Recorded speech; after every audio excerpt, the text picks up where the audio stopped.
will call the meeting to order. We will start with the Pledge of Allegiance.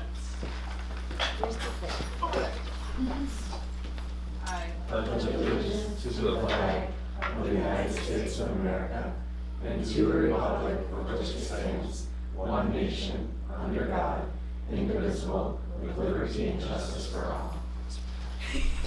roll call, please. Kristen Kambenzi, Here. Jennifer Ray, Here. Jason Zadunik, Jennifer Cliff, Here. Cheryl Maddox Smith, Here. Cassidy Thomas, Here. Eric Smith. Here. All right, and I would entertain a motion to approve the agenda. I move we approve the agenda as presented. Second. Okay, motion made by Mr. Smith, support by Mrs. Clip. All those in favor? Aye. Moving on to the superintendent's report. Thank you, Mrs. Kambenzi, and thank you all for coming tonight, Superior Hills for hosting. Have a good turnout as usual. So I'd like to invite Mrs. Anderson out, Principal Anderson out to the podium, and I believe she has some guests, but I'm gonna let her take over for a while. Thank you again. Good evening, welcome to our beautiful school. We're always happy to have you here. A little bit about the building this year. We have 404 students. Last I checked, I think 69 employees. I am privileged and honored to lead this building. Some of our staff members are here tonight. We decided this year that we were going to do a presentation. We wanted to have student work and voice for you so you could see kind of a culmination of what we've been doing. Before we get started with that though, I want to share that I'm just coming off having stayed at Bay Cliff with the 5th graders for 3 days. I did catch up on some sleep. I'm noticing I'm getting older though, the more I go up there and stay up late and get up early. But really what I wanted to say about that is we had an SEL theme in Marquette Public Schools this year. And I think it's a really great time for me to thank the district and the board for supporting that tradition of Bay Cliff. Because when we think about SEL in action, it doesn't get much better than bringing 200 and some kids to a place that overlooks Lake Superior. To have them unplug from electronics, sit at a table family style, and have dinner with their peers, and jump in a sleeping bag in a cabin filled with bunks, and just spend that time really connecting with the outdoors in an outdoor classroom, making friends, enjoying conversation that doesn't surround what's the latest YouTube or whatever it is that kids are into these days. And we saw that experience in action in a really beautiful way again this year. The counselors that came from the high school were phenomenal. Juniors and seniors who mentored these kids and acted like pseudo folks for a couple days. A couple college kids returned. We had community members joining us to teach classes. And so that culmination of everyone working together to give kids that really beautiful social emotional learning, and of course learning some standards as we do outdoor classrooms, to me just brings to fruition what we're trying to accomplish as a district. So I wanted to share a little piece on that and say thank you for continuing to support that. It's a huge undertaking. It costs a lot of money, but it's a tradition that I think is worth keeping, and it's really important in this time when our kids are not always having those kinds of experiences. So thank you for that. Meredith and Taylor, would you mind standing? These two gals are 2 of 4 that worked really diligently on this presentation for you. So thank you very much for doing that. What you're going to see is each grade level and some other areas of the building, how we bring the standards to life here at Superior Hills. And in May, I think it's a really good time for us to reflect on what it is that we do in culmination in a year, because we can get so focused on the teeny little details that when we finally take a step back and see what it is that we've done, we recognize what a solid job we do bringing learning to life in our building. So, take it away. Welcome. We're so happy you're here at Superior Hills with us today. We can't wait to show you some of the amazing things happening in our school. We are going to take you on a tour where you will get to see what makes each grade level special and some of the extra things that make our whole school unique. We hope you enjoy our presentation. In the heart of our school is our library. Mrs. Colwell has designed our library to showcase many different connections and interests that involve students and staff. First, she designed an interactive display of talents of Superior Hills teachers and staff. All these talents they have outside of school. We love how most of her displays are multi-sensory. Another area of the library includes students' writing. Students are able to donate books they have created for other students to read. Kyoto is our next stop in the library. Fifth grade students were invited to record stories on these cards. The whole school is able to listen to these pre-recorded books using this cool technology. Lastly, in the quietest spot of the library, we have resources for SEL and for parents to check out to support their child at home. The parent resources include topics to help parents navigate difficult conversations at home. Tournament fun is one of our favorite parts of the week. All together, junior kindergarten and kindergarten classes get to play together. We get to choose which classroom we want to play in for 30 minutes, so every week feels a little different. Because there's a new teacher trying to switch and play with lots of different friends. While we're playing, we practice things like sharing and taking turns, using our words and working together. The teachers help us with creative play, fine motor activities, and making it when I game. They also get to know every kid in our grade, which makes it feel like one big family. We look forward to Choice with Friends every week, and teachers do too. First grade is a wonderful time to learn about scientific inquiry. We learn how to be scientists by being careful observers and collecting data over time. In the spring of each year, we have chicks in our classroom to help us learn. We complete a daily timeline to track the progress of the chicks inside their eggs for 21 days. During incubation, we candle the eggs to watch them grow. During this time, we also learn to read and write informative text. At the end, we create our very own annual report with a model or a post. We complete this project by researching and writing, and then presenting it to our class. Each year in second grade, we hold a cycle book fair around Christmas time and again in spring. We collect used books from our families, and then they are set up like book fairs, so that we are able to shop for new books to read. We love having the opportunity to help our planet and further our reading skills. In the spring, we also have our milk and boating event. Our families are invited to visit our classrooms to celebrate our amazing writing work. We have done it during second grade. We act as hosts and are so proud of how much we have grown in our writing skills. In third grade, we get to do so many fun and meaningful things. Some of our favorite parts in our Students of the Week showcase because we get to learn all about our special classmates through photos, trophies, and important objects that tell their stories. We also go on awesome cross-curricular field trips to places like the History Center, Weather Station, and Planetarium to help us learn even more about the topics like the French fur trade, weather tools, and patterns, oceans, ecosystems, constellations, and moon missions.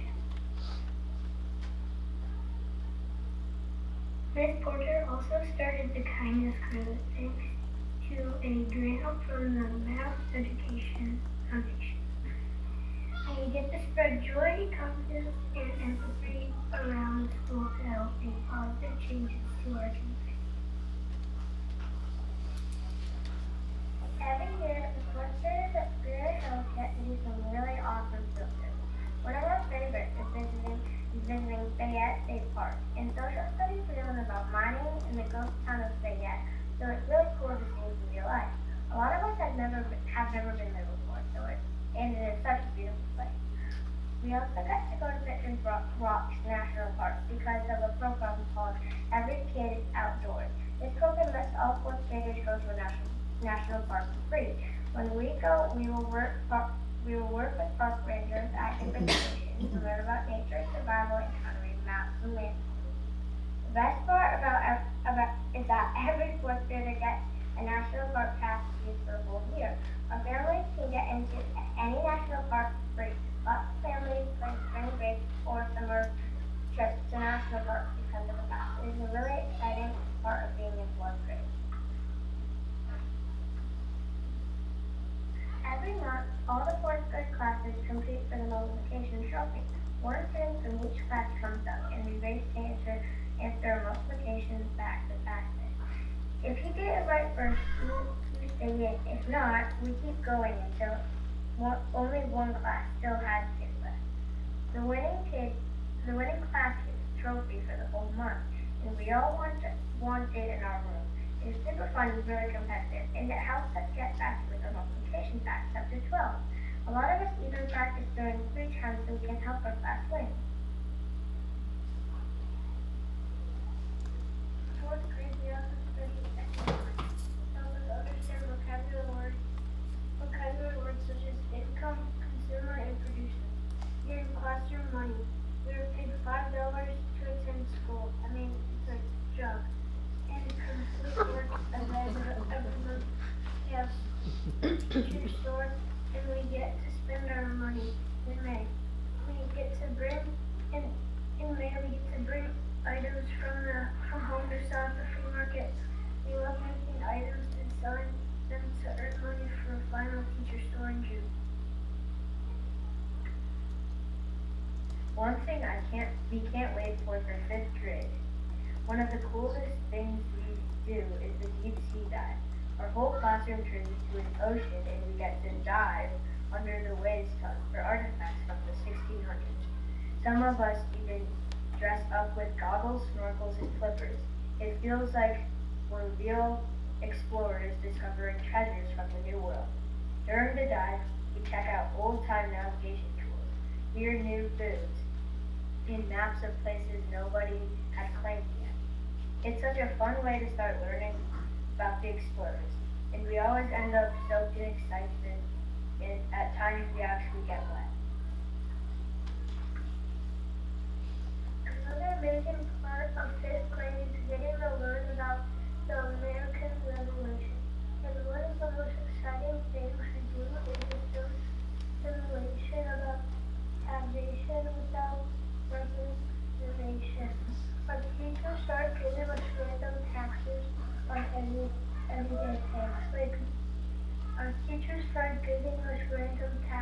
everyday things. Like using substance supplies or doing mono-classroom activities. Even our past teachers take part when they stop by and tax us. We don't get to vote on the taxes or help make the rules, so it feels really unfair, just like it did for the colonists. After we experience how frustrating that is, we learn all about the Boston Tea Party. Then we get to have our own tea party to celebrate the end of the simulation. We don't tea in the parlor, but we do have tea in college during the party to show how the colonists stood up for themselves. It's a great way to understand what the colonists were feeling and why the revolution began. In 5th grade, some of our students in the special education program do special transition activities to help them get ready for middle school. We learn about our IEPs, how we learn best, and how to speak up for what we need. We talk about our strengths, the things that are hard for us, and the strategies that help us in class. Each student makes a slideshow to present to the 6th grade teachers they will have next year so that they can get to know us as learners and as people. We include things like what we're good at, what we struggle with, what helps us when we get frustrated, and what we're excited about for middle school. We also make a brochure with the most important information for our new teachers. These activities help us learn to understand ourselves and advocate for what we need as we get ready for middle school. Another really cool thing about our school is Mrs. Holder and Miss Love's cooking class. Mrs. Holder makes step-by-step directions and even a video to show everyone everyone exactly what to do. Then the best part, we get to follow the steps and make the recipe ourselves. It's super fun because cooking is something everyone is excited about. And when we learn how to follow directions, use new words, and work together, our OT teacher helps us too, especially with things like stirring, cutting safely, and using our hands the right way. We learn important skills while making something delicious.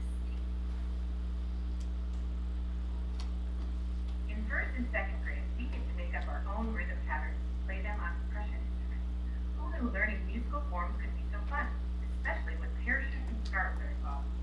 In third and fourth grade, we learn how to play the quarters with really good sound. And in fifth grade, we can't wait to start playing ukulele. Music just keeps getting better every year.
Learning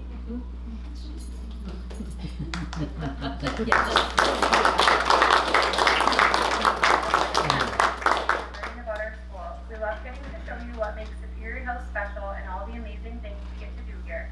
We're really proud of our school, our teachers, and each other. We hope you can see how much we learn, how much we grow, and how much fun we have along the way. Thank you for supporting our school and for caring about the kids here. We're glad you came, and we hope you enjoyed our presentation. Didn't they do a lovely job? So school board members and administrators and parents have a tough job. We have to make hard decisions. Some days are not easy. But this is what we do it for. So I hope on the hardest days you remember these little voices and faces and know that we appreciate everything you do. Thank you for being here.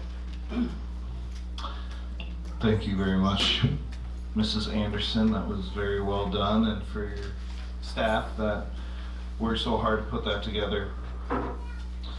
Having worked here, I can attest to the type of culture and climate that was demonstrated there, so great to be back.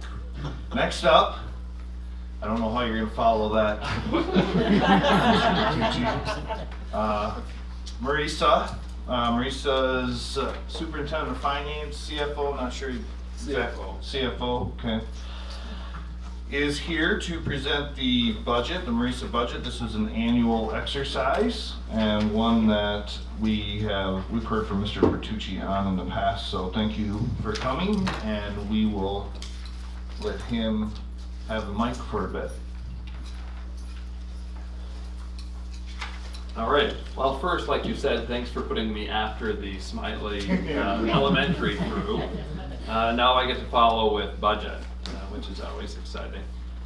So thank you for allowing me to be here this evening. I just hope to run through really a high-level view of the agency's general fund budget, but also provide you with just a little bit of background on our overall, I guess, financial picture. So the first sheet there that I gave to the board members is really just explaining how the RESA's funding streams are broken down. So we have a general fund, we have a special education fund, and then we have a capital projects fund because we're not able to have a sinking fund like many of our local school districts. So in the general fund, you'll see things funded for general intermediate school district operations. It also includes things that are specific for our local school districts. Things like the 31N mental health program, nutrition education, things like math and literacy coaches, CTE programs, and the like. It also includes things that aren't really typical in your local school district. And those are grant programs that we run not only for the state of Michigan, but for ISDs or intermediate school districts statewide. So you'll find a few grants that we do for the Michigan Department of Education. We are fiscal agent for their state performance plan grant, their special education mediation services, and the Indigenous History Project. Those are our largest three grants that we handle for the state, and those show up in our general fund. And then also, many of you may have heard of the Talent Together program. That's for really increasing the teacher pipeline in the state, which is a consortium of all 56 ISDs in the state. We are fiscal agent for that program, so that also shows up in our general fund budget. Special education fund, not a budget I'm going to run through this evening, but want to explain a little bit about it. So our special education fund at the RESA really supports all of the local school districts. So that includes staffing for school psychologists, social workers, physical therapists, occupational therapists, autism consultants, etc., that serve all of our local school districts. It also pays for RESA staff that are required by state law for special education compliance. That's actually the one thing in the Michigan Revised School Code that ISDs are required to do is special education compliance. Then we also flow through a large portion of our special ed dollars right to local school districts for your own special education programs in your districts. Some of the things that are really new in special education are our day treatment program on our new building on M28. We also house the transition program for ISD-wide students. So those are the students from 19 to 26 that aren't typically served in a local school district. And then moving on to our capital projects fund, like I mentioned earlier, we do not have a sinking fund, so we have to set aside funds every year for building maintenance and upkeep, or purchases like we did for the day treatment program for special education. And part of our issue, for lack of better words, has been that the RESA's building that we're in, the old Parkview School, was purchased by the Intermediate School District in 2002, and then was heavily renovated, and then really nothing had been done for the past 20 years. So we're kind of catching up and have finally hit a good point in our updates, if you will, to the facilities. So I guess before I move on, are there any questions on really the three funds? I got a couple. Yeah. Under the supporting services, the instructional staff support, the 1.4 and change, boots on the ground, what does the math consultant and literacy consultant look like? Say that again. Under the instructional staff support that's listed for 1.4 and change, we've got math consultant and literacy and state and fiscal agent grants. What does that look like, boots on the ground? What is a math consultant? So what is their role? Are they going out to the districts, So they and are- are they serving what that must be serving K-5, correct? So I'm not a programmatic person, so I don't want to misspeak there. But I believe both our math and literacy folks not only go out and coach at the local LEAs, but they provide, what do I want to say, guidance at, or from the RISA itself. So we do professional developments and things like that. But I know our folks are predominantly out in the districts. I don't know if Superior Hills, do you have a literacy consultant that pops in? We have it, well, we have it in-house instruction, Okay. so it's a little bit different at Mass, Okay. but yes, we have worked with Okay. literacy. Okay. I will get to that Yeah. entire sheet. If Yeah, I definitely, am interested in who those folks are and what those roles are. Sure. And then additionally, you've got the Talent Together for 18 million, and then that pops back up again at the central support for 3.8 million. So is the 3.8 an administrative portion of that? So Talent Together I'm is, familiar with the program. Yeah. no, but- I was going to just Okay. give you the total. So Talent Together makes up 27 million total. Uh-huh. And so that whole chunk is broken out, just as if MAPS is required by the Michigan School of Accounting Manual, if you will, to break things up based on their function. Right. We're required to do the same thing. So Talent Together does appear in many different locations depending on what service it is. So like you said, the central support services. Right. So that includes, there are staff, actually not even at the RISA building, for the Talent Together program. And so that would include, there's an executive director, there's a finance and operations lead.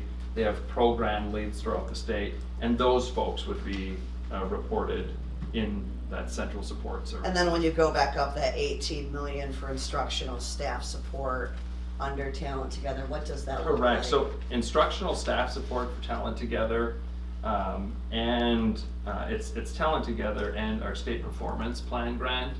So state performance plan grant takes up a chunk of that.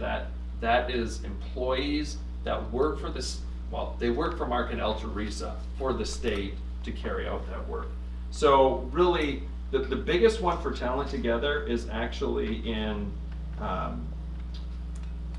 see. Oh, it was that one that you were asking about, the Yeah. instructional staff support, because we also send funds to local school districts for apprenticeships, and we send funds to colleges and universities for tuition. So there's a lot that comes in and then goes out for that program. Thank you Did so that much. answer? Yeah, I appreciate it very much. Okay, Thank you. sure. Okay, any other questions before? In sort of a simplistic way, is it fair to say that the special ed fund takes care of the programming portion of special ed, and MAPS is responsible for all the facilities that house the special ed programs?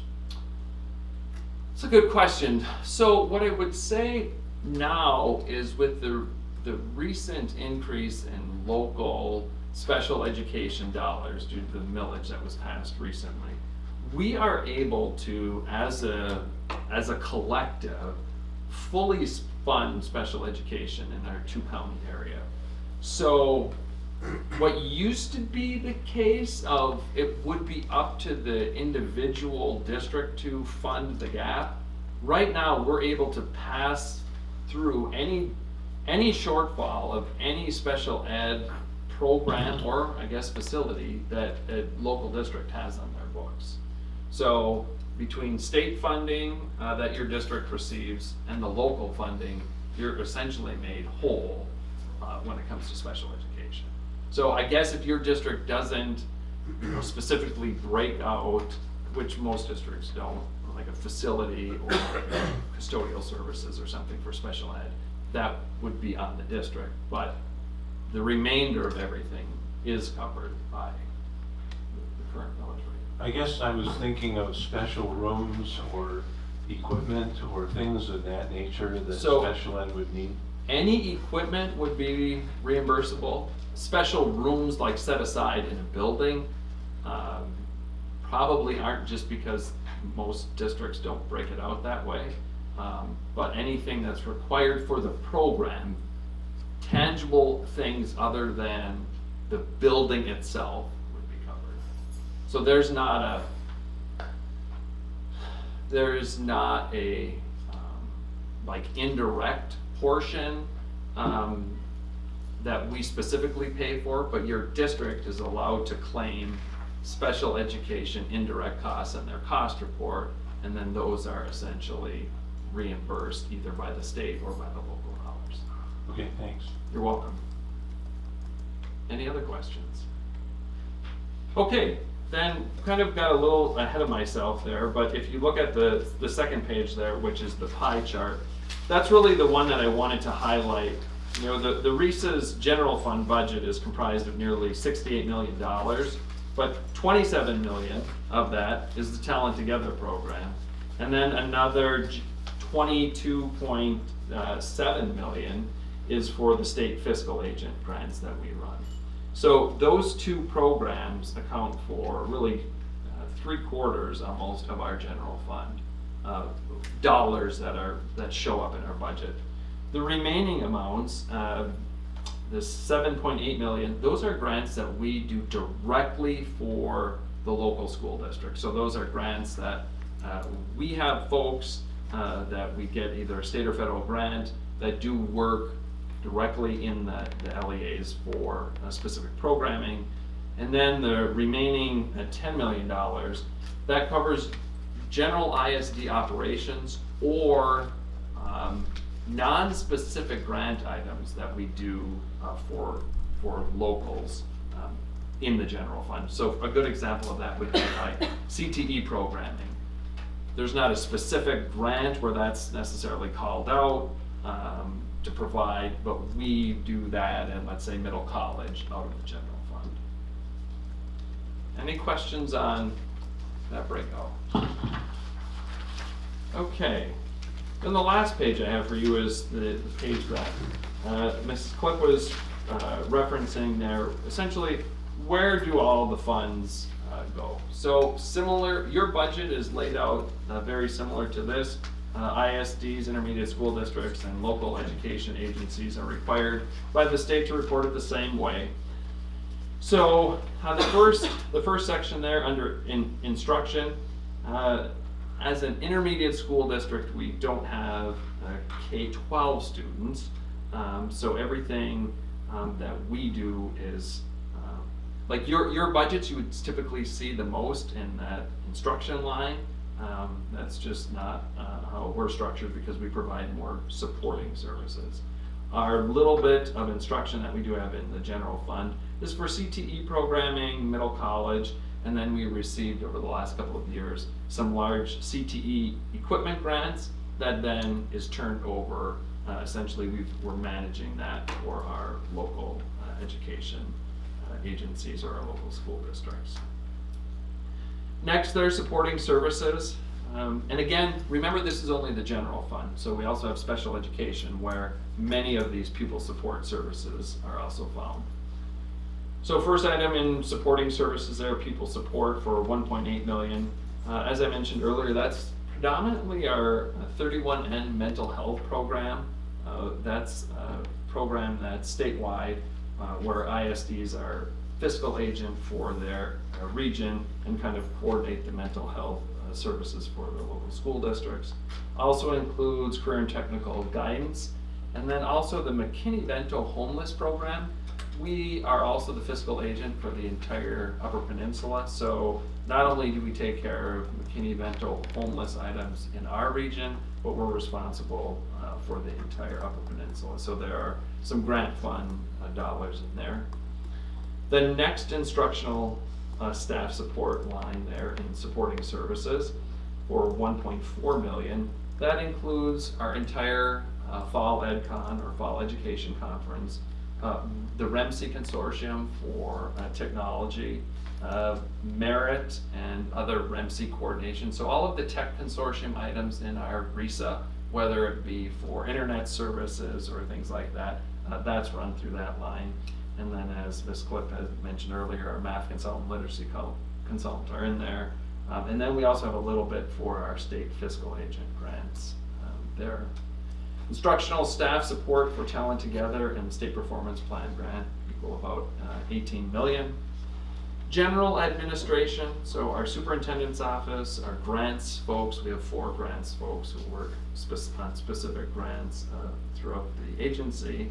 Our Board of Education expenditures, and then all of the expenses that we have incurred for the MTSS work done by the CARI team and all of our local school districts to date show up in that $757,000 general administration line. We also have some general administration tied directly to Talent Together of about $250,000. Then there's business supporting services, which include the business office, our receptionist, errors and omission insurance, cybersecurity insurance, tax collection fees, bank fees, and then my favorite that I like to always tell everyone is any delinquent and non-paid taxes, it's the same for you, get charged to business support. So if people don't pay their taxes and they go delinquent, your abated taxes show up under the business office. Go figure. And then we have about $350,000 of business supporting services that directly impacts the Talent Together program. Operations and maintenance, similar to your local school district. Our maintenance staff, our building utilities, building insurance, school safety and security items are also included in that line. We have a little bit in there, $50,000 for state fiscal agent grants.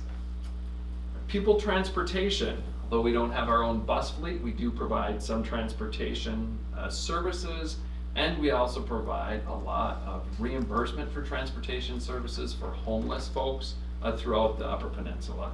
So that's an area where we've seen some growth, and then we also do provide some assistance for the Great Start Readiness programs in our local school districts. There are some new state funds that we funnel to all of your GSRP programs for transportation. Central supporting services at 3.1 million.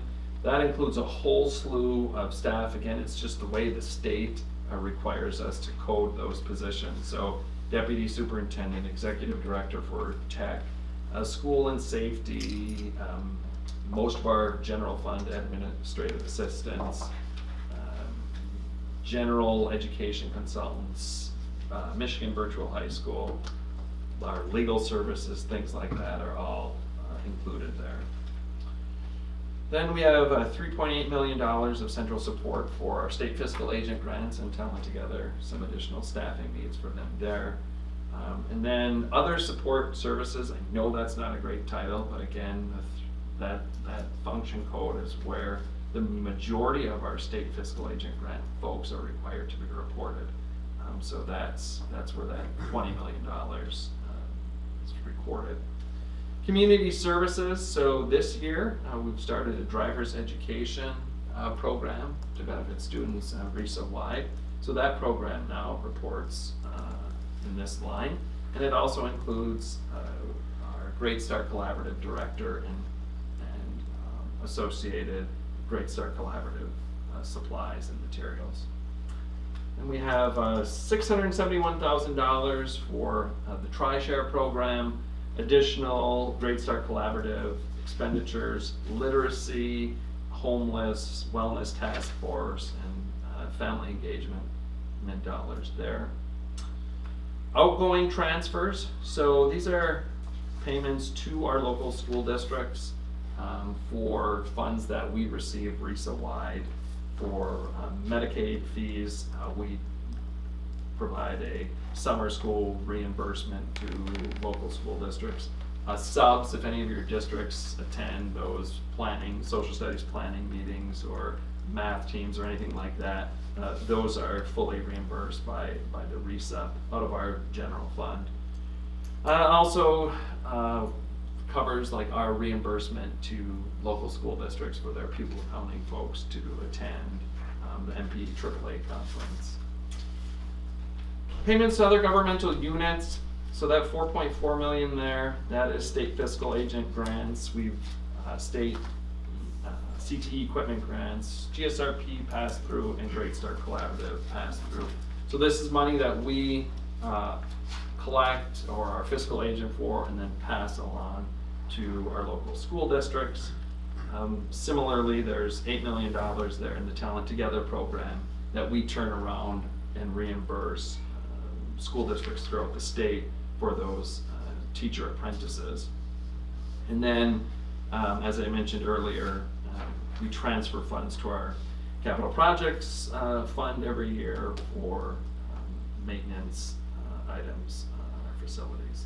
So all of those different categories sum up to just under $68 million in our general fund. Any other questions? Yeah, I'm just curious as to how many students you all, within the two districts, like what you cover, how many total is that? I know. Our ISD enrollment is just under 9,000. And how many employees total does Melissa? So if you count our fiscal agent grants, we're right around 200. If you remove the fiscal agent and Talent Together folks, we're probably around 120 employees. Okay. Thank you. Mm-hmm. Are the pass-through funds that you mentioned the result of legislative statutory requirements? Is that why they go through you? Some are. So like the 31N mental health grant, that is written in statute to essentially go to ISDs and then you figure it out from there. GSRP is the same way. Those funds go directly to ISDs, and then the state has done that. They're doing it more and more because then they can essentially only have to audit 56 disbursements, if you will, instead of 800. So they're kind of making the ISDs become the enforcers and the fiscal agents. And the rules for distributing all those funds, are they universal statewide, or does each RESA set up its own procedure and So it's a little of both. So there most certainly are statewide guidelines that we must follow, but then depending on the type of programming or consortium that ISDs choose to do, then we're required to essentially come up with our own processes and procedures that meet the state requirements. They don't necessarily give you a playbook, if you will. Thanks. You're welcome. Anything else? Just curious, this breakdown is very different than what our, budget is at, MAPS. I'm curious as to what is the total amount that goes directly towards, employees and support, and what is grant funding that you are administering? Ooh, so I couldn't give you that number off the top of my head right now. Okay. I can certainly get you that information. So part of the issue is we have grant funded employees. I'm trying to find my pen here. Exactly. So I would say the majority of the RESA's employees are somehow connected to a grant. There are very few non-grant general fund employees. Okay. Just the nature of the ISD structure in Michigan makes it that way. But I'm going to, so your question was how much is personnel? Yes, and even for grants. I mean, Sure. if I'm just curious as to what the amount of grant funds you all administer. I mean, I can break these numbers out myself, but not really. And just curious as to then how many employees, even the ones that are just grant funded, but the total number, I mean, you gave me 200 employees, so, but what that, the amount would be. Right. Okay. Thank you.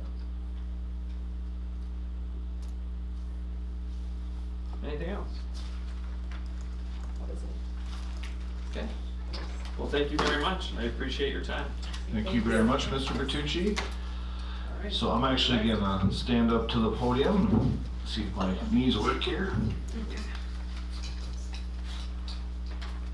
Thank you. Thank you. They definitely haven't made the chairs or the podium any higher. So we'll try to get a little lower. Sitting in your chair. Yeah, maybe I should have stayed. So I have a brief statement here. I want to stick to a script and just speak to some of the latest. Obviously start with a thank you and then get into some more recent events. Of course, I'm talking about the millage from May 5th, but let me just, again, go right from the script. Good evening, members of the board and the Marquette community.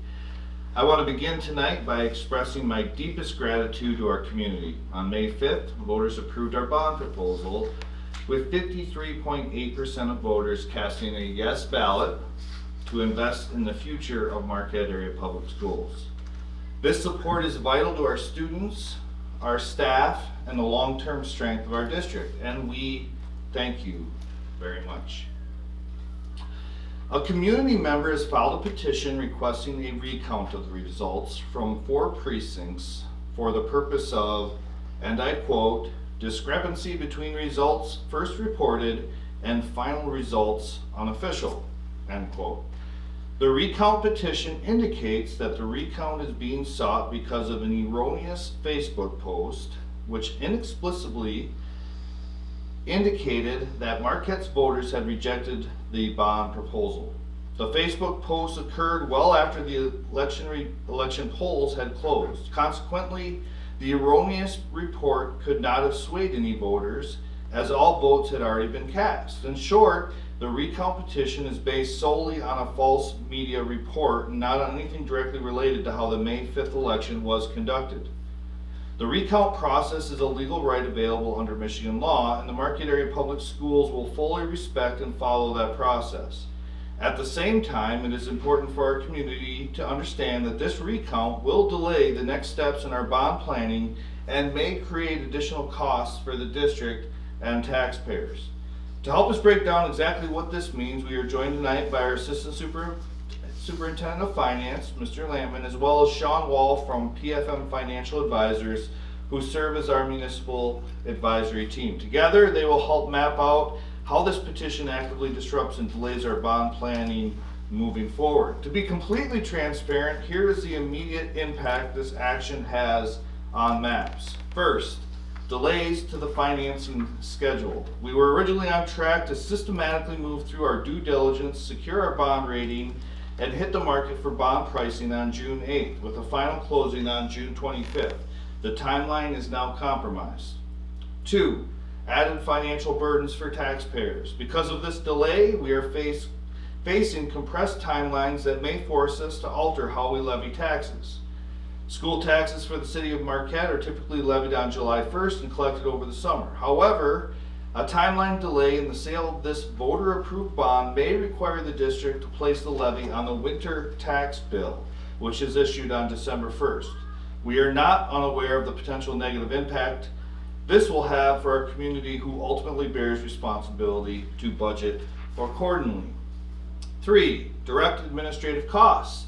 Under state law, conducting an election and its subsequent recount comes with a price tag. If the participating municipalities' administrative and labor costs are not fully covered by the petitioner's deposit, those remaining election-related expenses will be billed right back to our school district, diverting resources that should be supporting our schools. We want to emphasize that we remain 100% confident that the recount will confirm the final results of the election. The unofficial county-wide tally clearly showed the bond proposal passed, 3,629 yeses to 3,116 noes.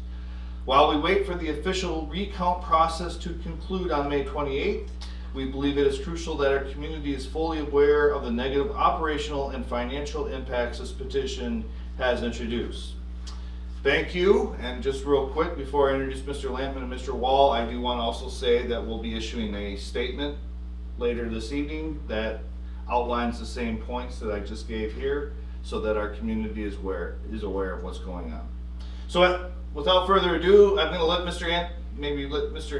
Lampman stay at his seat, and Mr. Wall to come on up. I think I raised the energy level just a little bit for you. Well, get raised the podium, like I already. Yeah.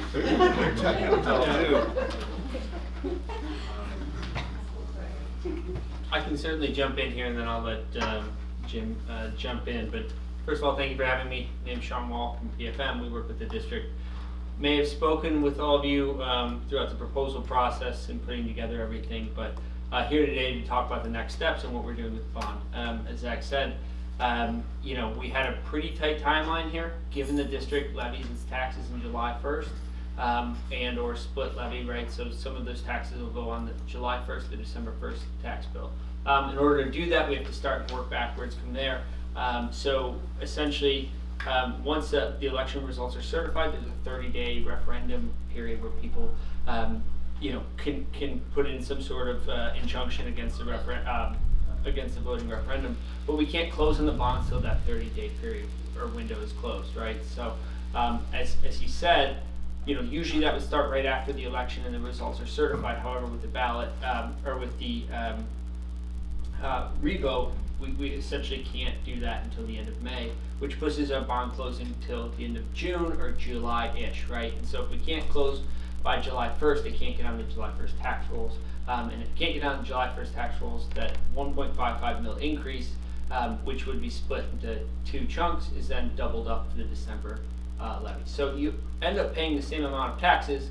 However, it comes out right as on the December tax bill as a higher bill, right? So before the holidays, and some other implications. So that's, from a practical standpoint, that's kind of what we're backing up against.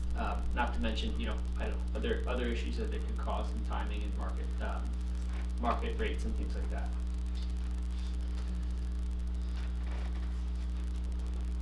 Mr. Lampman, anything to add? No, thank you, Mr. Walls. That was pretty spot on. And so we found ourselves now in a situation where our timeline for selling the bond has been somewhat derailed potentially. We were set to close originally June 25th. We now can't close any earlier than June 28th, potentially pushing us into July. The other caveat is, in order for the tax levy to hit the July 1 tax bill, that tax levy would have to be set up in the city of Marquette's tax database prior to July 1. And in order for that to happen, they would need that information by early to mid-June. So again, there is a question at this point whether or not that is feasible to hit that July 1 target. Mr. Lampman, June 28th is a Friday. I know obviously very little about municipal bonds, but is the municipal bond market open on the Saturday, on that following Saturday? So what we're talking about is closing on the bonds. We'll actually price the bonds. We're looking to do that June 8th. So what we'll do is we'll go into the market, we'll take orders from investors at certain interest rates, and then we'll lock those rates in on June 8th. Then there's we have to essentially paper the transaction. So all the signatures, all that stuff, Sure. Everything gets approved at the state, and that usually will happen Monday through Thursday. Sometimes we'll do a Friday or a Monday, but we don't do weekends. And you know, money needs to move. That's the actual day that the district gets all the bond proceeds. Right, so that would be so the 28th, which would be the soonest we could do anything about it, is a Sunday. So either way, we're punting to the 29th. Yes, to the Monday following thereafter, and that would be assuming everything goes fine. And there's some concerns from council that window would even allow us to close in June. Mr. Wall, is it safe to assume that really the most feasible or the only feasible path forward to remaining on our current plan is if that petition were to be rescinded? Correct, yes. Should that be rescinded, or we expect to close in the first week of July, and then this will all go on the December tax levy. Okay, so then what would the December so you just double it? I mean, usually aren't I can't remember this, is it winter more? Winter tax is cheaper?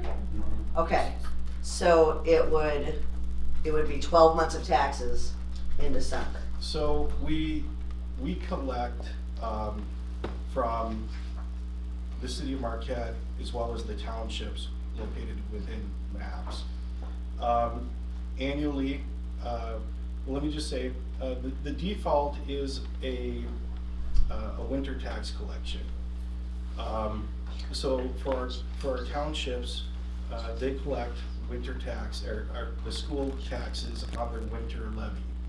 However, historically what we've done with City of Marquette is the board adopts a resolution allowing for summer tax collection for City of Marquette. Just for the city, not Just for for the City of townships, Marquette, okay. not for the townships. Townships we collect in the winter, so really this would only impact City of Marquette residents, or taxpayers rather. So normally this would be a levy that would hit the July 1 bill under our summer collection for City of Marquette. Because of the change in timeline, we'd be looking to move this particular bond levy to the winter tax bill. Right, I'm just wondering. Historically, for City of Marquette, we levy our school taxes in the summer. So that would be a change from what's been happening historically. Which is usually less. The city defaults to if they have to levy in winter, but they generally do not do a July levy. Or excuse me, the other way. They don't generally do a winter levy, right? Everything that the city generally does is in the summer, correct? So this would be some added work for them to get this on the winter levy. The city does issue a winter tax bill. Okay. Yeah, so they do issue a winter tax bill, but usually they collect the school taxes. I'm just trying to think, like it's all about averages, right? And that's hard with home prices as it is, but like what would our average folks in the city of Marquette on December, was it the 1st or the 15th?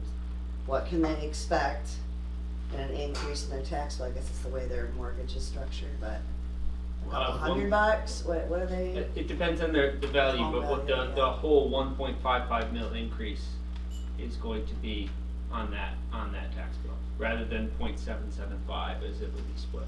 So. $155 for every 100,000 of taxable value. That's what I needed. Yep. Did you say that? Yeah. Say that again? 155. 155 for every 100. Of taxable value. Yeah, So right. if your house is 200,000, taxable value is 100,000, it costs you 155. Keeping If in your mind house that is they're worth very $1 million, just multiply Right. it by 5, so now it's costing you what, $750?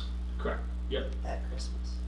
Does this potential change, increase MAP's costs in collecting the taxes?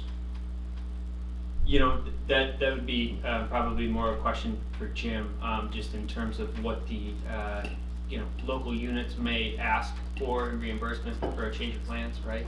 But I don't know, Jim, is there any thought of that?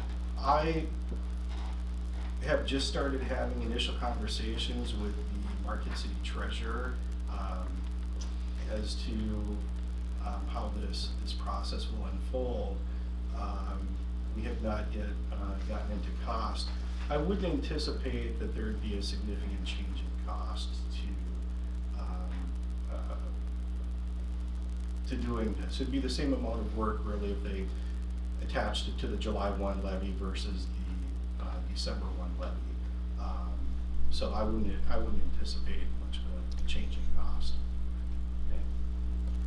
We wanted to be transparent. I think the biggest impact is going to be the surprise that people are going to experience when they see their winter tax bill.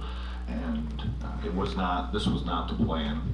And we're having to pivot as a result of this petition, and we just want to be on record in regard to the impact of that change. So any other questions for Mr. Wall or Mr. Lampman or myself? Okay. Thank you very much. Really appreciate you making the trip up. And I will pass it back. Well, yes, that's all I have under the superintendent's report. So I'll pass it back over to President Cambenzi for the rest of the agenda.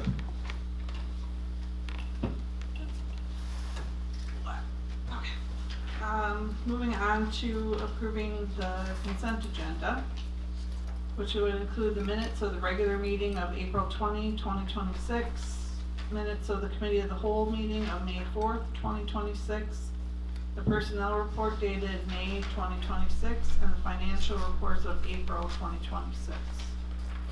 I'll make a motion to approve the consent agenda as presented.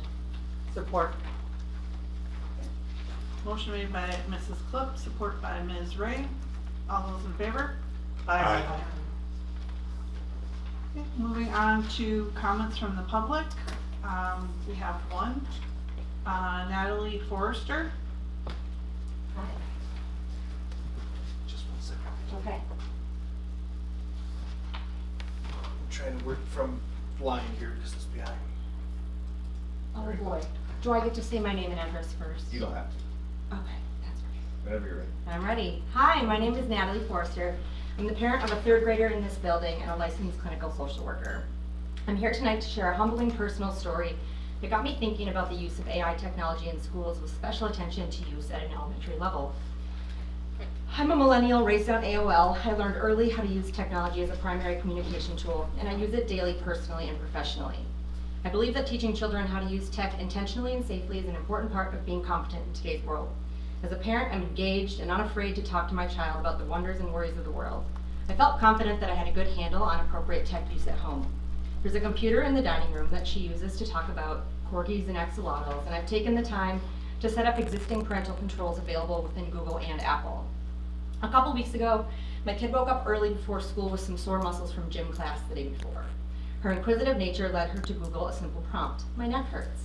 What happened next in a short time frame was a full-on conversation with Google's chatbot. It started with neck pain and evolved into a dialogue about how to talk to your gym teacher, which tone to use depending on desired outcome, how to pick a good outfit. It complimented her name, stating, "It reminds me of a beautiful and sunny day." The conversation evolved into them becoming best friends. It told her to call it a she and encouraged her to do best friend things like share secrets. So she talked about a peer that had been bugging her at school. And then things took a dystopian turn. With no legitimate prompting or relevant information indicating its necessity, it gave her the suicide hotline. Because she told it so, it knew she was 9, and it knew her parent, who was upstairs getting ready for work and always ready for problem solving, was there. It did not at any point stop her and say, "Hey, this sounds like something your parent should help you with. This isn't what AI is for at your age." It kept asking, prompting, and taking. All of this happened on a browser with tight parental controls. These advanced technologies have quietly been implemented on all of our devices with software updates over a very short period of time.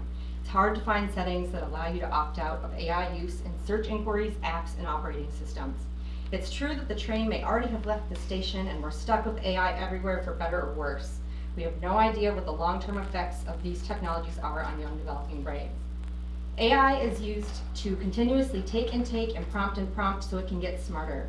I imagine I stand as a part of the majority of parents that don't want their children to unintentionally be helping AI machines get smarter while they're at school. As far as I know, IT technology can scan these chats to a certain point, but districts and communities across the country, from what I can tell, are scrambling to create individual laws and policies that offer some parameters around children's use of AI chatbots. Google's own AI bot told me that there are limitations and reasons to pause before letting kids use their very own bot, that there's a real possibility for inappropriate and even dangerous advice to be given regardless of the settings. There's now a before when my kid didn't know about a chatbot, and an after where now she does. She doesn't have access to Google at home anymore until we figure out how to navigate this, but she didn't do anything wrong. The bait was dangled and she took it because her brain isn't developed enough to know how to stop engaging with a quick-firing affirmation machine. Often in my clinical work with parents, we talk about a child's developing brain and how long it takes for impulse control to develop. A potted plant in the living room is curious and enticing for toddlers. It's unrealistic to expect them not to want in, and we know that this soil isn't safe to dig in or eat, and they aren't capable of stopping themselves from doing it, so we make the choice to put the plant in a different room to keep them safe. Every day at school, our kids are grabbing their Chromebooks, the potted plant, and when given the option, they are wired to want to dig. And yes, motivated by her exciting discovery that morning, my kid told me that she did use the bot's follow-up prompt on Google on her Chromebook in her classroom later that day. I see it as all of our obligation to limit and protect access to what's unresearched, unknown, and potentially quite harmful in using AI at a young age.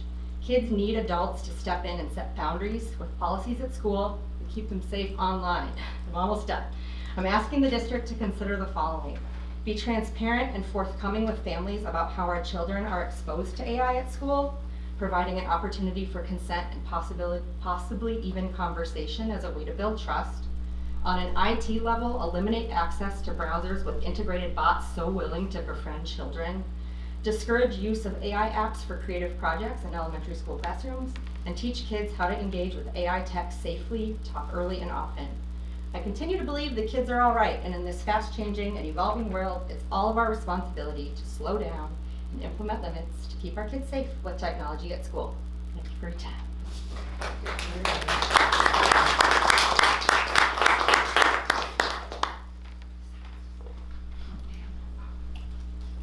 Thank you. Moving on to consider adoption of the resolution for local district consideration of Marisa's 2026-2027 budget.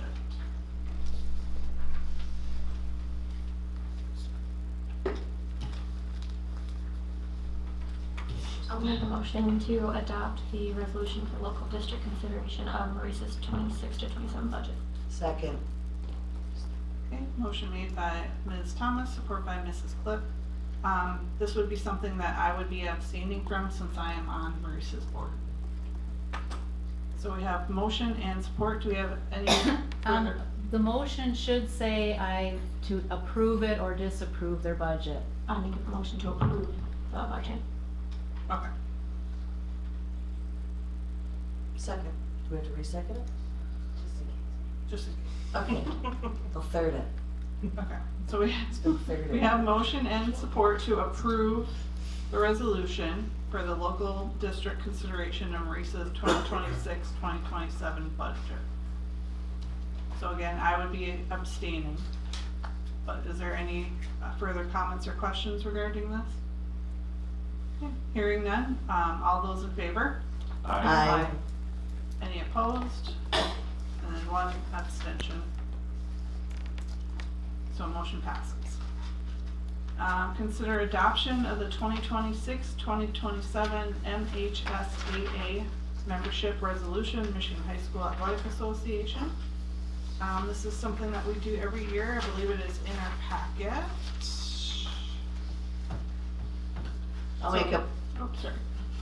I'll make a motion to consider the adoption of the 2026-2027 MHSAA membership resolution. Second. Okay, motion made by Mrs. Clip, support by Ms. Thomas. Any comments or questions? Hearing none, all those in favor? Aye. Any opposed? Motion passes. Consider MASB membership and legal trust fund renewal. Michigan Association of School Boards is what the acronym stands for. I believe that is also in our packet. Make a motion to approve the MASB membership and legal trust fund renewal. Support. Okay. Motion made by Ms. Thomas, support by Mrs. Maddox Smith. Are there any comments or questions? Okay, and then this would be another one that I would be abstaining from because I am also on their board. I know, I'm an overachiever. Alright, all those in favor? Aye. And one abstention. Any opposed? Okay, motion passes. Consider adoption of resolution authorizing the issuance and delegating the sale of bonds and other matters related thereto. Oh boy, here we go. I will make a motion to consider the adoption of a resolution authorizing the issuance and delegating of the sale of bonds and other matters relating thereto. Support. Okay, motion made by Mrs. Clip, support by Mr. Smith. Any comments, questions, or anything further? Okay. All those in favor? Aye. Any opposed? Motion passes. Consider adoption of the L 4029 resolution. So as we, I think I'll just jump in here. As we discussed earlier, in order for the district to levy its millage, we have to complete annually what's called the L 4029, which is a tax rate request form. So we do two of these. We do one for the summer for City of Marquette. We do one for the winter for the township. So you'll see two L 4029s in your packet. They're the exact same with the exception of the dates in which they're levied, July 1 or December 1. So these have already been vetted by Troon, and they've been vetted by PFM, our financial advisors. And the only addition from prior years is the new millage that was approved by voters back on May 5th. So attached to the L 4029 is a resolution, and I just want to, as Mr. Sedgwick said earlier, be transparent with the board and the community. Normally this is just an easy one. We have established millages, board approves it for the following year. In this case, because of the question about the timeline for the bond sale and when we may be able to levy the millage for the new bond, in this resolution, the board is granting the authority to myself and the superintendent to be able to alter the timing of that millage for the new bond if we do have to push it from a July 1 levy to a winter levy. So just, want to be transparent in that resolution. Again, it's been vetted by our attorneys, and Do we need to do two different ones, or can we do it together? So we Because the don't dates have are to do different. this twice? correct. It's just to avoid doing it twice. It's one resolution, so we can just, if you want to make one motion to approve, we can. Okay. So this, excuse me, Jim, so this covers us, for the December, if it's just all levied in December or levied in July and December. Correct. But it looks like it's gonna be a December levy, so we wouldn't have to redo this as just Correct, we one wouldn't more have, right, you're granting us in the resolution the ability to change the date to the December levy, just specifically for tax request. the new millage. So, again, just being fully transparent, so we don't have to bring this back to the board. Thank you. So, I would entertain motion to adopt the L 4029 resolution. I'll make a motion to adopt the L 4029 resolution. Support. Motion made by Mrs. Maddox Smith, support by Mr. Smith. Any further comments or questions? Hearing none, all those in favor?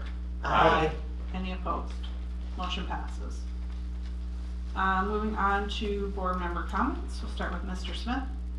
I have a couple of things. First to Mrs. Anderson and all the staff here at Superior Hills. The video that you presented is, it's amazing from a number of perspectives, but I think for me, it's the way you're able to engage students in the fundamentals of learning and relate it to real life applications. One of the best examples of that is years ago, people will remember Andrew Lacombe, who was the news director at TV6, who's now moved on. He's the news director in the Green Bay market, and I suspect it's going to go even further than that. Andrew wanted to launch a program here at Superior Hills called Kids on the Air, and he created a newscast here for the students and for the staff.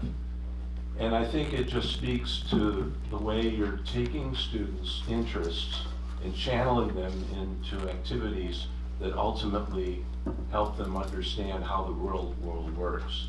And that is just truly amazing. So to everyone here at Superior Hills and all the other teachers and staff in our district, I'm extremely awed and grateful, and I appreciate all that you're doing. To the voters, I wanted to say thank you for the millage vote that you have approved. And I think the benefits of that, while on the surface may not appear to be all that transparent, if you dig deep, you find that a number of things that we enjoy in our community are going to be benefited by that yes vote. Certainly our students are going to benefit in the way they're educated, but property values tend to stay high because we have a strong school system.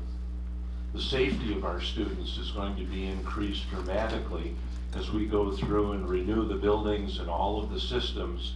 And you know, the drills that we're doing here district-wide, all of those are going to be benefited by this vote.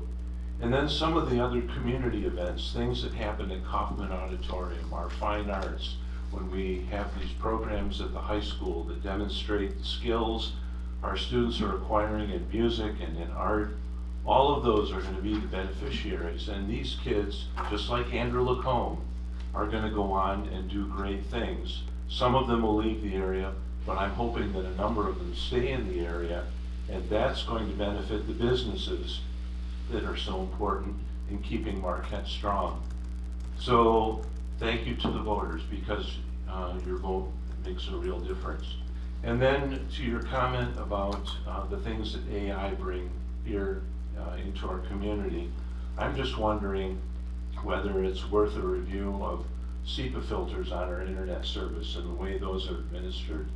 The SEPA is the Child Internet Protection Act, and there are electronics that allow us to do certain things, and maybe it's time to begin to look at the internet service that we have that come into our buildings, and specifically here in the schools, and make sure that those are appropriately set and doing what they're supposed to do. Thank you. Thank you. Ms. Thomas? Yes, thank you to Ms. Manderson and co for the presentation. Very sweet. Sounds like you guys have a lot of good things going on here. Thank you to Mr. Bertucci for giving the finance chat about Maurice's budget. And thank you to Mr. Wallace, Sedgwick, and Lampman for so thoroughly explaining to us what will happen now that there is a recount. Of course, we want to thank the voters for a somewhat resounding yes out of only 7,000 voters. And again, we feel very confident that the recount will be the same as prior. I'm very disappointed that we have a recount and that this will delay things. Everybody who owns a home or has some project to work on knows that time is of the essence. I wake up every morning and gas is more expensive than it was the day before, and I don't expect that to get much better, and as we continue to wait, things continue to get more expensive. So this has of course been a very disappointing turn, but I'm thankful nonetheless that it was a yes, and I am sure it will be a yes again, and we can get things rolling. And Ms. Forrester, thank you. I did hear you. I just had to run to the bathroom, but I heard the whole thing, and I too find that we call it at our house the robot can be a little unnerving sometimes, particularly if you are just a little kid. It kind of scares me, and I'm a big kid, so I agree that there's something to be looked into. Thank you. Thank you. Mrs. Maddox-Smith? Wow, just ditto what everybody said. Thank you, Mrs. Anderson, for a great presentation. We always love coming here. I love coming here. Thank you so much for going to Bay Cliff. I know that had to have been fun but exhausting. I loved that you highlighted the social emotional learning and how important that is to our community and our students. And yeah, I have a 4th grader at home that cannot wait to be a 5th grader to do this trip. So I know how important it is to our community, and that unplug is highlighted even more by our speaker today, how important that is. in the presentation, something that really stood out to me that I thought was so empowering was the transition element that you guys do, transitioning your 5th graders into 6th graders and giving them voice. That is probably so empowering. It's just setting them up for success in their future to be able to be authentic, be themselves, and how they see themselves is going to be different than how their teachers and their parents and everybody else sees them. So I think it's so important to know that they know that their voice is heard, their incoming teachers are hearing their voices, and I just felt like that was just so powerful. So thank you so much for that piece. The whole thing was just awesome. I mean, I could go on forever, as I know to do. Mr. Bertucci and Mr. Wall, Mr. Lightman, Mr. Sedgwick, so much information disseminated. I know that we are all probably a little disappointed and probably don't know all the fallout yet of kind of the disappointing recount request. While it is a democratic process, it's disappointing because it's increased cost to to our MAPS community, which we really don't know what that cost is going to be yet as far as the recount goes. And that's a piece I think that just hasn't really been on people's radar, that is still that cost is still going to potentially come back on us and on the taxpayers. So, that piece is still sitting out there, and that is disappointing. But thank you to the voters for caring about our schools and our kids and their futures. I've said it a million times, a healthy school is a healthy community. It just goes hand in hand. And I have to agree with Mr. Smith and our speaker. AI is moving fast, and there's a lot to know and learn. I know at every conference I go to, there's usually a piece on AI, and I try to get into those little breakout sessions to learn everything I can. And as a parent, I have a 4th grader at home. Those chat bots, they're right there, and kids don't have that mature brain, and they're curious. They're gonna be like, yeah, push that button, and unfortunately kind of me too. But I'm interested in the Child Electronics Act and what Mr. Smith was talking about. I'd like to learn a little bit more about that. But thank you everybody for being here. Mrs. Cliff? To Mrs. Anderson Phillips and everybody else, it's always fun to be in schools. And some of you I know a little bit more than others, and I know the incredible work you do with kids. So thank you for that. Thank you for the experts that were willing to speak to us tonight and answer questions. This is, getting into the weeds with some of these numbers. It's certainly not my skill set, so I appreciate everyone who took questions. Ms. Forrester, I'm a middle school teacher, and I use AI a lot, but it's, you have to have your thumb. You have to grow thumbs in order to have all the thumbs you need on all of the kids. It's like fire. I mean, it's either gonna warm you or it's gonna burn you down. Have I used it personally a whole bunch over the last few months for some other stuff? Oh my gosh, yes, it has been truly a godsend to me with some stuff that I've got going on. I also see it being a godsend to some of my kids, my students, when appropriately used with an incredible amount of boundaries and a whole bunch of energy on my end, which I don't always have. These are really big conversations, and they're nuanced. And frankly, I hope that school districts get more help than having to figure this out on their own blind. We have experts in our country and globally who are much better prepared to advise on these things. Will they step up and do that? Or will they stay quiet because it does not affect or improve their bottom line? I don't know. I think to ask 6th grade ELA teachers to have resounding statements on the powers, the boundaries, the capacities, the limitations on AI is ridiculous. We really need people to step up and lead. And we have seen this so many times over the last 5 years, whether it be COVID or AI, but we have to hope for bravery in our decision-making with our corporate and public leaders. So thank you. Thanks, everybody. You guys are great.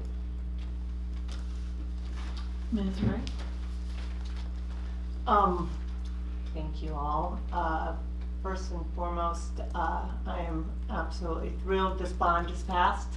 And I know we have a bump in the road here, but I'm really eager to see us improve our schools and our community, and I'm just so grateful that the community came behind it. And I do look at this as a bump in the road. We will move on and do great things in our schools. It'll be exciting. I really appreciate all the presentations from the kids. I miss that age, big time. The greatest piece for me and takeaway is, and having just come from actually disconnecting, I mean, for the most part, let's be honest, but this past week, which I haven't done in years, probably a good 6 years since I've been on this board, and it was just huge for my own mental health and for just my level of happiness and being still, and to hear the description of these kids at Bay Cliff is just huge. And the more that we can give that to our students and our children within our community, I think is what will make them smarter, healthier, stronger, more balanced human beings, particularly with AI knocking on our door. So I'm thrilled that we do that Bay Cliff, and that the kids are having as much fun as I would expect them to there. We all know, we hear the stories. And then just, yes, two last comments is the transparency of this board as it continues. I am continually impressed with the administration and this board and the transparency that I've seen from day one being on this board, and particularly since Kristen Cambenzi has taken the lead as the board president. It's been magical to watch.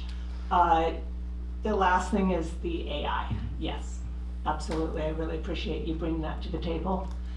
We know it's happening. We know it's quick and fast and furious, as Jen said, and that we need leaders to lead in this, and to lead ethically and morally, and to really consider the impact that this could have. It could be profound and positive at the right time in the right moment, but let's get those kids outside until they're old enough to help us figure all this out. So thank you all very much, appreciate it. Thank you. Board president comments, just echoing what everyone else has already said. Thank you so much to the voters for coming out and helping us with this bond. You know, 3 of my kids went to school here at Superior Hills.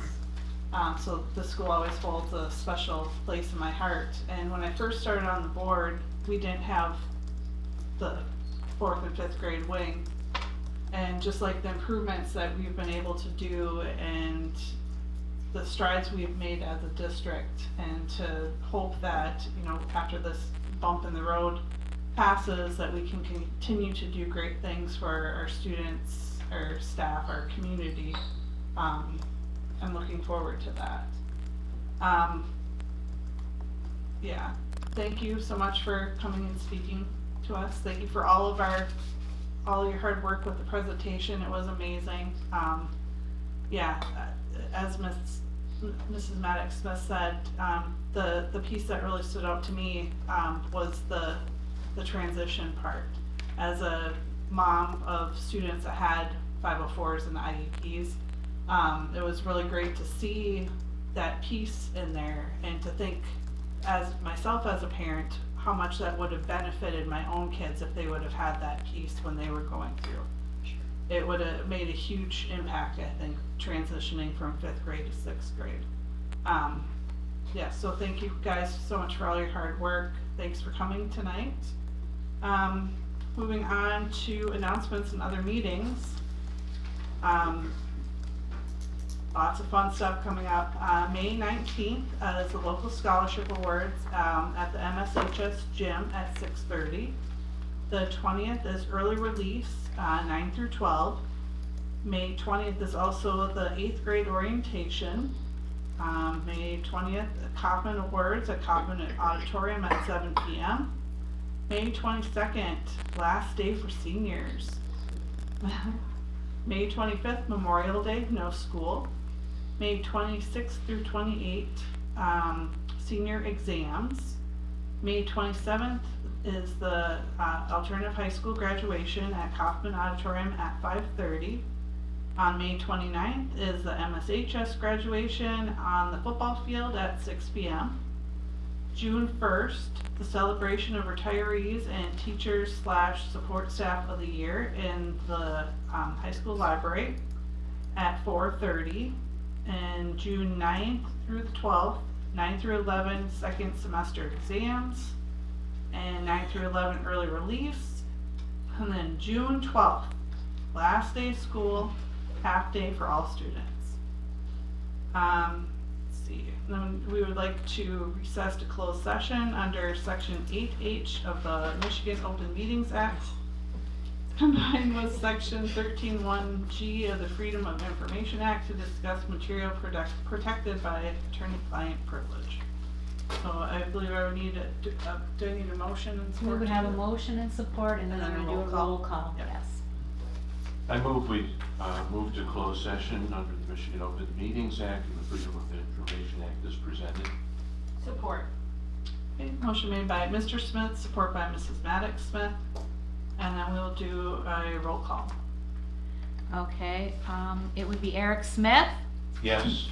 Cassidy Thomas, Yes. Cheryl Maddox Smith, Yes. Jennifer Klipp, Yes. Jennifer Ray, Yes. Kristen Kambenzi. Yes. Motion carries 6-0. Thank you all for coming. Yeah. Thank Thank you. You guys are great. You guys